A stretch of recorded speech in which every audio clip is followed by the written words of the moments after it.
one called the National Population Health Survey 2021. Quite a mixed picture. One big takeaway for me was that we're apparently exercising less, so I think we can do better. And with 2023 just around the corner, maybe that could be a new resolution for you, new beginnings. Also, mental health was discussed in this particular survey. There's good news there. More people willing to seek help to improve their mental health. There's also bad news on this front. Fewer, apparently, turn to informal support networks. Dr. Geraldine Tan, who's a psychologist, said many people may be worried about approaching friends and family, but they're actually the ones we should look to first.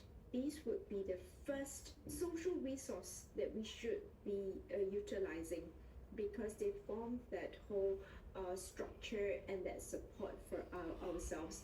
It's when it starts to get a little bit more complex, or you're a bit more confused and you can't make sense of certain things, or it starts to get a little bit more dire, so then we would encourage you to seek help with the professionals. Okay, so I guess the good point is to identify those in your immediate circle that you can always go to just to offload a little, because it might just help with your mental health.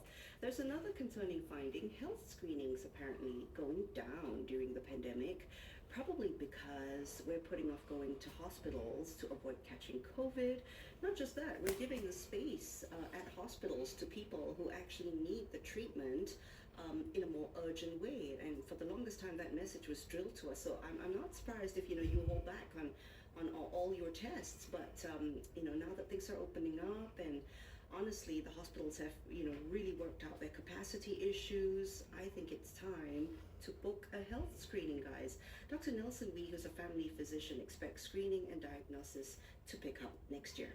We're having a rapidly aging population, and the trend should have been increasing chronic disease load, but yet we observe a plateau. We believe this is largely due to underdiagnosis because of lack of screening. But moving forwards, especially in the second half of 2022 and moving on to next year when we start Healthier SG, we think more patients will come for new screening, and the load of chronic disease should increase with time. Okay, thank you very much there. For women in particular, there are some tests that we'd rather not do. I can think of a few. Mammograms, oh boy, there are many people who find that just so painful, and the rooms for mammograms are always so cold. There are also some certain invasive ultrasounds as well. There are these HPV tests. Some people just afraid of pricks and needles. Penelope Chan is my colleague from CNA Women. Normally on Wednesdays I chat with her, but she's on leave. But she did leave us something to listen to, a CNA Women podcast called Womankind. And in this episode, she hosts it with Hidayah Salamat, and their guest is a gynecologist called Dr. Sheila Maria Yusuf. And they break down all these tests that some of you might be putting off, like the pap smears, HPV tests, mammograms, and ultrasounds. And they remind us why it's good to go for these as early as possible. Have a listen. I do agree it can be a little bit uncomfortable, but to be honest, it shouldn't ever be painful. So you need to find the right guy to do that for you.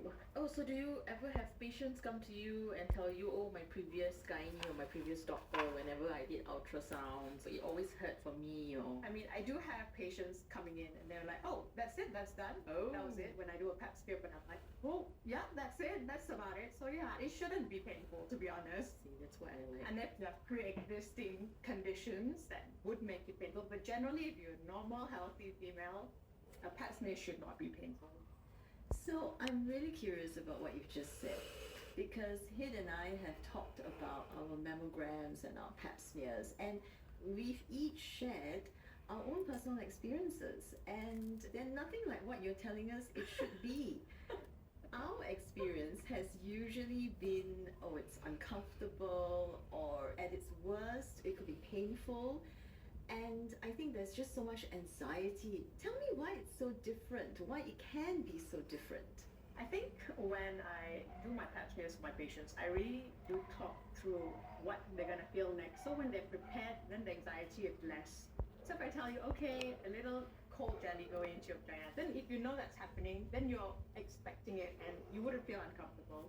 Or okay, a little bit of pressure now, then they will feel, okay, this is coming, okay, I got that, that's fine. So usually when I talk through the procedure, they're pretty okay with that, and that's usually the feedback I have been getting.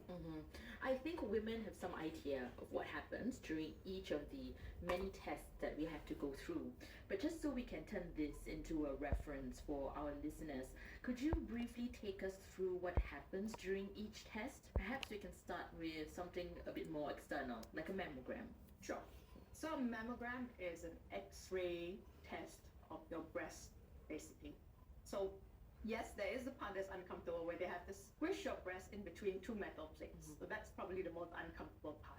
So what I usually tell my patients to avoid the discomfort of this is usually trying to schedule it not during your period time. Because as you know, when we have our period or premenstrual, our breast gets a little bit tender, a little bit more sensitive. So try not to schedule mammograms during that time. But it shouldn't be painful. If it's painful, you should tell the radiographer that it is painful. Then they can adjust the plates for you.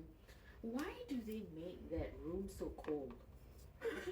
Unfortunately, all hospital settings are cold. For sterility purposes, I For think. some reason, whenever I do a mammogram, I'm like freezing, and they only give you like a gown, right, to Yeah. wear, and then other than that, you're naked, and then you get metal plates squishing you. Cold metal plates, Yes, I cold might metal. add. Okay, so it's not something that they can control. It's a central air The conditioning. central thing, yeah, and it's all due to sterility. All right, so if it's for my safety, I guess I can accept that. What about Pap smear and HPV test? How do those work? So, like you both said, you've gone through that before. So basically, it's an internal examination where we take a brush to get cells from your cervix. So cervix is the mouth of the womb. So this is to test for cervical cancer. So basically, we use a speculum examination, which is a little plastic duck beak, as we call it, to open up the vagina a little bit so that the gynecologist can see your cervix. Then we take a little brush and just scrape up a little bit of cells from your cervix. So ideally, it shouldn't be painful, just a little bit of discomfort because it is an internal examination at the end of the day. I was gonna ask about the brush. Me The brush.